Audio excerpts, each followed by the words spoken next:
the slides, Eilish, if you don't mind, because mine is being temperamental. So we'll. Can everyone see that okay? Okay, yeah. Can you see that, Jay or Mark? Yeah. Yes, I can, thanks. Okay. Okay, so I'll have to do that clunky next slide thing, so apologies. No. So we'll go to the next slide and just, as I say, remind you that this session is being recorded, and you should be conscious of that. We will make it available for students who are not able to attend the session today. So the standard disclaimer, just to be aware of that. We'll move on. So the overview of our session this afternoon, and it'll not be too protracted, I hope, is we're going to begin with general information. We're going to talk a little bit about the different pathways and what the SCOL exam looks like, or the SCOL exams look like for people who are on those pathways. We'll talk a little bit about timelines that you need to be aware of, and we'll also talk about the contacts that will be able to help you with any queries that you have. And as I say, we'll have an opportunity to address some questions that you may have. Okay, next slide, please. So what is Foundation Scholarship? Well, Foundation Scholarship, or SCOL as it is known, and I'm going to be pedantic here. One of my colleagues recently was lamenting the fact that undergraduate students had taken to talking about SCOLs. Customarily, scholarship, because it's singular, is abbreviated to SCOL. That doesn't really matter, but it's nice to get these things right and to hold on to traditions while we can. So Foundation Scholarship, or SCOL, is a college institution with a very long history, and it's a very prestigious honour. Quite a distinctive feature of life at Trinity, and it involves what's defined as, or described as, a searching examination set and assessed so as to select students of outstanding ability. And the objective of the Foundation Scholarship examination is to identify students who, at a level of evaluation appropriate to the senior freshman year, can consistently demonstrate exceptional knowledge and understanding of their subjects. So the SCOL exams are difficult, they are searching, and not everyone who takes the exams will be successful in securing scholarship. And it's worth pointing out that scholarship comes with a range of benefits, which I'm sure are familiar to you, but you can find more information about those online. So in terms of what this looks like in practice and how it's implemented today, it's open to senior fresh students unless you're granted formal permission to defer to your junior sophomore year. That would generally be granted on health grounds and is relatively exceptional. TJH candidates, so you guys, will sit 4 papers, and depending just on your mix of subjects, those papers will be between 8 and 9 hours total duration, and you'll be sitting those, as I'm sure you're aware, in early January. The important thing to notice in the next point, and this is something we'll be talking about in the following slides in a bit of detail, is that the structure of the 4 papers you take will vary depending on the pathway that you're on. And you will take examinations in both of your TJH subjects, but as we'll see, the mix of that will vary. Anyone who's taking a language, examinations will consist of both oral and written examinations. And it's important that you'll all have to apply to do SCOL. You then have to confirm closer to the time that you still intend to sit SCOL, because oftentimes people change their minds when they start to prepare, or circumstances can change. But if you're taking a language and you're scheduled for an oral examination, we would and you change your mind and you decide you're not going to take it, and this is after the confirmation window, it is important to notify your department, because they will have devoted resources to being able to examine you orally, and it's really helpful to them if you're not going to be sitting the oral exams, that they know in good time. And there's also a link there to past papers, and I mean, you should know by now that good exammanship, good exam personship will involve looking at the past papers to get a sense of what's expected of you, and they're available online. So those are some general points to keep in mind in relation to the Foundation Scholarship exams. So applying for it. It's not automatic. You have to apply to sit these exams, and the applications open next week on the Academic Registry website.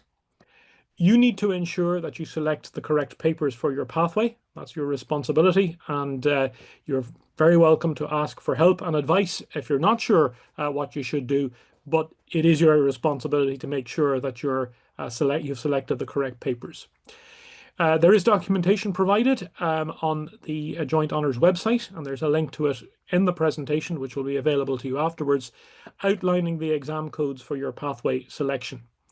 And it's important to consult this before submitting your application, because again, depending on with the combination that you're taking, the pathway that you're taking, not all papers for your subject may be available on your pathway. I've mentioned this already, but I will flag it again, that you should attend any information sessions that your subjects are holding on the Foundation Scholarship.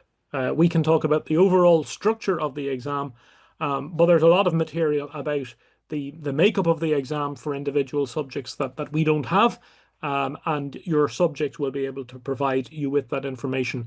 As I say, you may already have heard when these sessions are happening, but if not, that you should be hearing about them soon.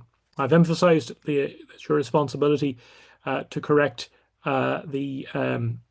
select the correct papers.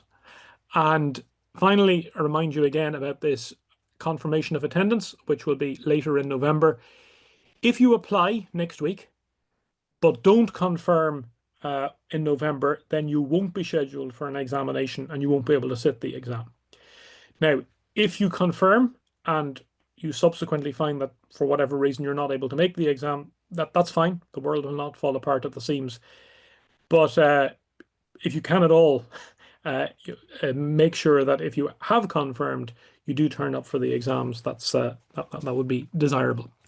So remember the registering next week, and then you'll be notified in relation to confirmation.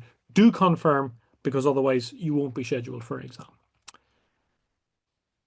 Okay, so we'll say a little bit about the different structures and what SCOL looks like for students on different pathways. So if you're on the Joint Honours pathway, as you should be aware at this stage, your workload, your subjects will be split 20 in your first subject or one subject, 20 in another subject, and then you've got 20 credits in open modules and Trinity electives. The good news is that you do not take exams in open modules and Trinity electives.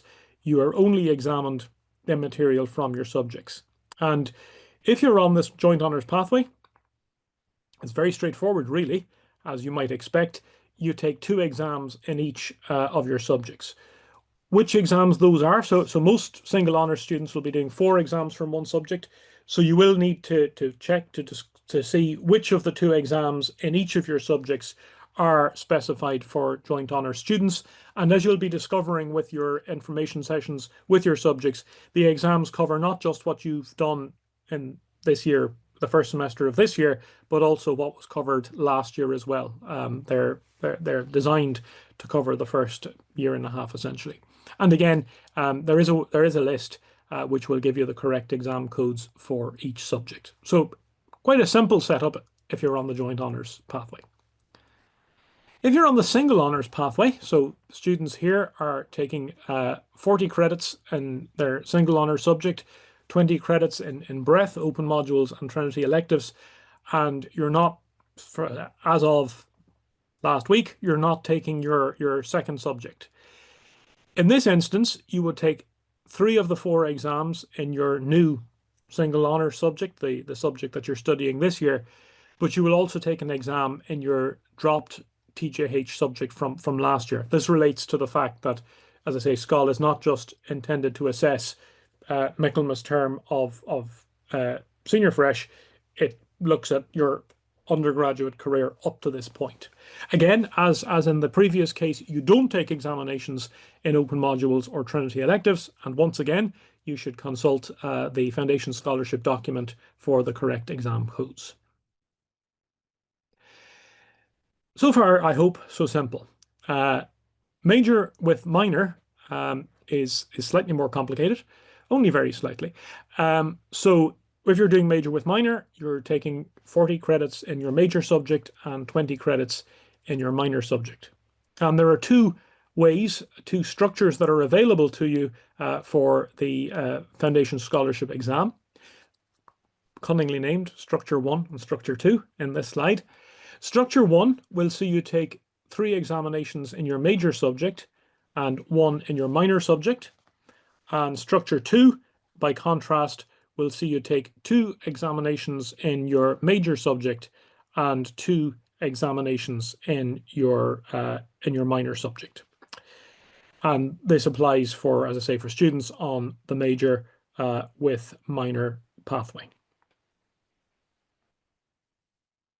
So the timelines to be aware of, and it is important to be aware of these. Submission of online applications, the date for that opens next week, as we've said already, and the closes on the 15th of October at 5 p.m. The submission of online confirmation of attendance, which we've mentioned, that will take place, or the deadline for that will be between the 10th of November and the 17th of November. Again, if you don't confirm at that point, you won't be scheduled for an examination. So it is important, if you're still intending to sit the exams, it's important that you confirm at that stage. The exams themselves will take place in early January. So ideally, hopefully, be from the 5th to the 9th. There is a note there saying that it may be necessary to schedule some examinations in the preceding week. We hope that doesn't happen, but until the timetable is published, we can't be absolutely sure. And then when it's all over and you've almost forgotten about it, we get through to the 20th of April, Trinity Monday at 10 a.m. and that is when the announcement of election to scholarship is made by the Provost in Front Square as part of the Trinity Monday celebrations. So that's when you discover whether you have been successful or not, which is a slightly brutal way of finding out, but also quite for those who are successful, a very special part of the Trinity Foundation Scholarship experience. So we're just before we finish the presentation and give you an opportunity to ask any questions that you might have. I'll remind you of the contact details, and if you've got general queries, especially relating to paper codes, the structure that you should take, the sort of things that I've been outlining in this presentation, as always, your source of help and assistance is joint.honours@tcd.ie.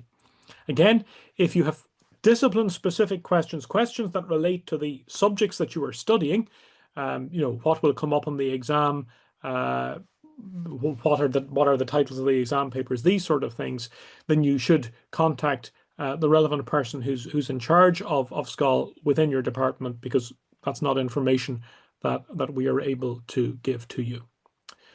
So that's, I think, all I'll say by way of presentation. I'm out of slides anyway, so I'll have to stop. So we'll unshare that now, and as I say, give an opportunity for